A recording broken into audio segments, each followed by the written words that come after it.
Yes, yes, it was a great setup. Thank you so much. And I can tell you way back in 1995, somebody, and I think it was collaborative filtering company Firefly, came up to Match and said, can we help you have people rate dates? I don't think we were ready for it then. It might be time now. What I want to talk about today is the question, can you be private in a public world? And it's one I struggle with because I'm fairly public, I'm fairly transparent. And a lot of us are, and a lot of us know that there's a lot of information online about us. And how can we be private, and what is the system that can help us achieve that? So 2007, my 17-year-old was sent home early from vacation because his band was recording. And of course, my husband especially really reinforced, no party, absolutely no party. And we came home, and I saw a beer bottle, but didn't think much of it. A few days later, there was a post on his wall. And my son had friended me, and we were, so I could see posts on the wall. I wish I had taken a picture, I didn't, but the picture, the post said, 120 beers in an hour, in-effing-credible. Okay? So, needless to say, I clicked on the picture. And needless to say, the picture had the artwork in my house on the wall. So he was busted. Okay, so how many of you have teenagers and you've busted them for things like that? I'm sure if you were busted as a teenager. I had this great Rocky Horror Picture Show party 30 years ago. Anyway, so Joey, though, did not unfriend me. Okay, he kept friending me, but he used privacy controls to make sure that I no longer could see pictures other people posted about him. And I thought that was great because, to Paige's point, he saw some benefits about being friended that outweighed, with me, that outweighed the fact that I might learn too much about it. But he knew he could access some choices to sort of moderate that risk. And I really appreciate it because that really, I think, fast forward, he's now a junior at American University, and he took off, he informed me, that restriction of seeing pictures other people post about him. Because now he's 20, and I figure I know it all anyway, and it's great. And I think that the social networking thing, and I have 2 boys, I definitely got on it thinking, from a personal standpoint, that I was going to be able to monitor my children. And a lot of parents do. What I didn't recognize is that my kids and my family are closer together because we have these interactions that extend beyond our day-to-day. So, we're 3 speakers into us. I have some ideas of what trust is. Anybody want to offer a definition? Well, there's lots of definitions, and I'm going to offer the one, confident in the expectations of the outcome. And that when you violate the confidence in the expectations of the outcome, that's when you start to lose trust, and you lose privacy, and privacy is part of trust. Again, when you're no longer confident about how your information is being used. So that's the framework that I look at it. That's the framework that Trustee looks at it. Back in 1995, and I think that's pretty close of a picture, it might be a little bit later, Match.com, first online dating site, probably the first social network, if we really think about it broadly now, really changed not only a new business model, but a rite of passage. I'm sure I'll hear from some of you later how you know somebody who met, married, dated, or maybe your own story online, and it's a great thing. Back then, what was trust? Well, what was interesting about Match is that we really tried to target women. Notice the pink, but it wasn't just that. We asked things like, we didn't ask what your weight was, we asked what your body type was in terms of who you were and who you're looking for. So, it wasn't just marketing to women in terms of graphics and things like that. It was actually living up to what women would expect. And what women and men deserved was anonymity because there's some personal risk in online dating. They wanted safety. They wanted to make sure their information was protected. So we did all that we could in that. In fact, we had a privacy policy before privacy policies were popular. We had a dating expert to really tell people, go meet in public. We looked at the profiles to make sure there wasn't anything too risque, which is a privacy issue, but also that they weren't putting their address and their phone numbers in the profiles. So we took it upon ourselves to really try and help our customers in this whole new medium of online dating really protect themselves. And like I said, there were a lot of ideas about rated date. I'll tell you, there were a lot of bad guys.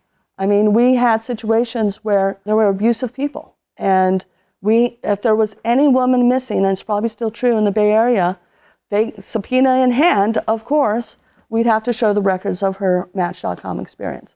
So that was then.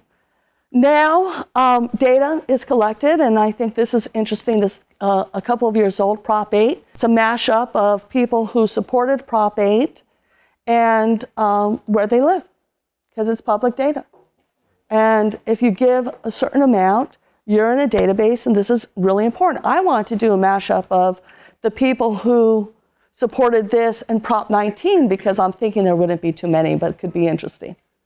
Okay, so there's a lot of data about us. We probably all know people who've sold a house in our neighborhood, and we don't ask them anymore, how much did you sell it for? Because we know we're going to get it on Zillow or someplace else a few days later. So there's a lot of information. And a lot of people are uncomfortable with how much information. Here's another story. I was in Berlin. I was with my son, and we went biking. And I took all kinds of great pictures. And then I went to the Ritz-Carlton bar, and I didn't see my camera, and it was gone. And I thought for sure, could have, it's Ritz-Carlton. Somebody really rip off my camera, but I try as I may, could not get my camera back. 2 months later, I'm sitting in a conference, actually with a speaker, Paul Ohm, talking about how little data it takes to identify somebody, and I get 120 pictures downloaded to my email account and to my iMac gallery. Okay, 120 pictures. Now this is one of them. There was also many pictures of a family frolicking in the Alps. This is, I call her Hilda and Johan. And there's also Ian. I don't know who they are. I know where they took the picture. Okay.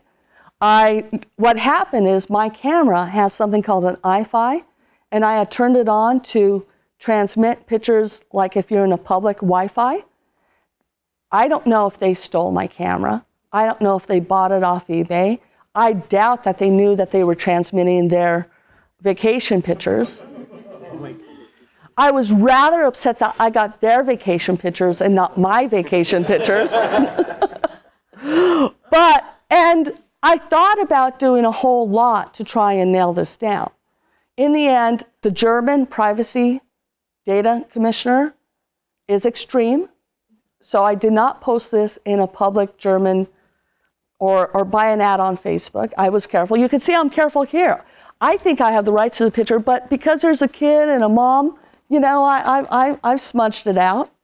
The picture's hilarious, though. I mean, just trust me.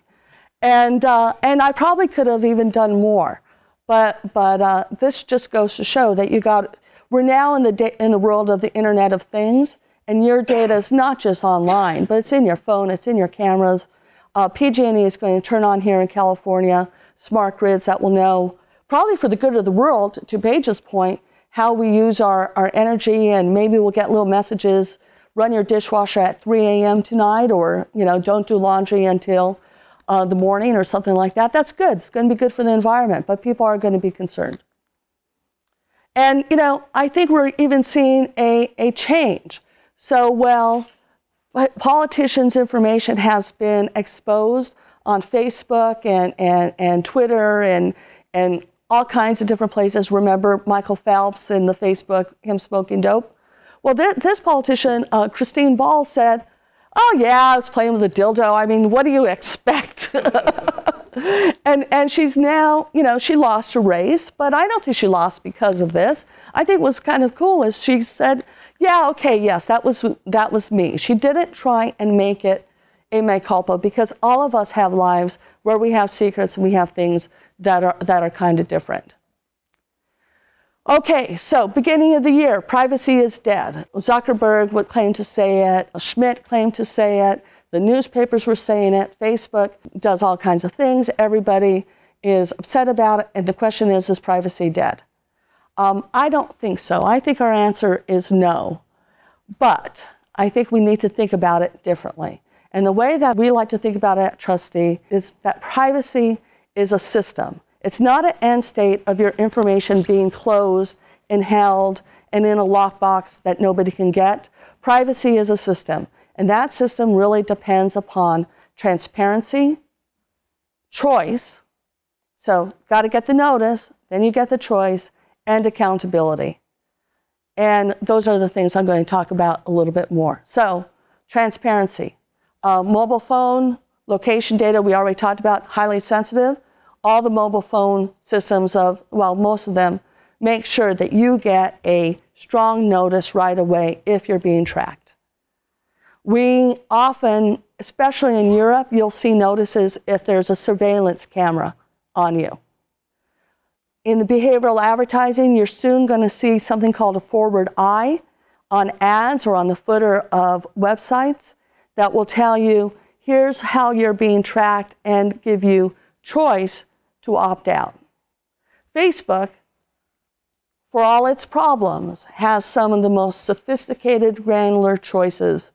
And I'll posit to you that I think young people especially know how to use this. And I know this from my own kids, but I know we just did a survey and found that kids absolutely know how to use privacy controls. They think about it, they care about it, they do it. So we're looking at the point now where that privacy policy that actually trustee built its business on certifying the privacy policy is dead. That is no longer adequate, sufficient notice about information. What we've got to move into is this just-in-time notice that leads to choices, and then fundamentally accountability. And this is just an example of Bank of America. They're not our client, but you see the padlock. They make a statement about contacting us, so you can go into accessibility. They probably have a link to the privacy policy. It didn't show up here. They talk about security. They're willing to be held accountable to the public. They're willing to have regulators and others hold them accountable. And we obviously try and hold our clients accountable as well. But that's a system. It's got to be transparency and some choices that make sense, delivered at a point that makes sense to you, as well as accountability. So back to the question, can you be public in a private world? Can we be public? I think so. But that means that we've got to have individual responsibility as well as corporate responsibility, as well as, I think, a backstop with law and regulation potentially. So, if you're a company, do you just sell all the information because you have it and share it willy-nilly? No, you got to think about your customers. You have to think about their interest in trust and what they can confidently expect from you. And they're going to more and more expect transparency and accountability and some choices about the information. Here, I was kind of careful, right? I didn't show everything. I could have. I also am careful about my own boundaries. So like Paige, Twitter, if I put something on Twitter, I expect everybody to see it. On Facebook, I'm pretty careful to know that I know the people on Facebook because I put a lot more personal stuff on it. LinkedIn, I'd probably be LinkedIn friends with all of you if there's a connection that I can know, but I'm not going to put too much personal information.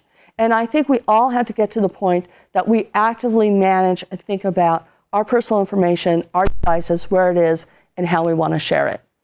And then, I think there's going to be a role for regulation, some rules in this space because there's too many bad actors. The good news is, or the hope is that the role that governments will take will be really focused on the bad guys and allow technology innovation and self-regulation and this system of transparency and accountability and choice to really grow and foster. So it doesn't shut down the promise of information sharing. And those are my remarks. Thank you. Okay.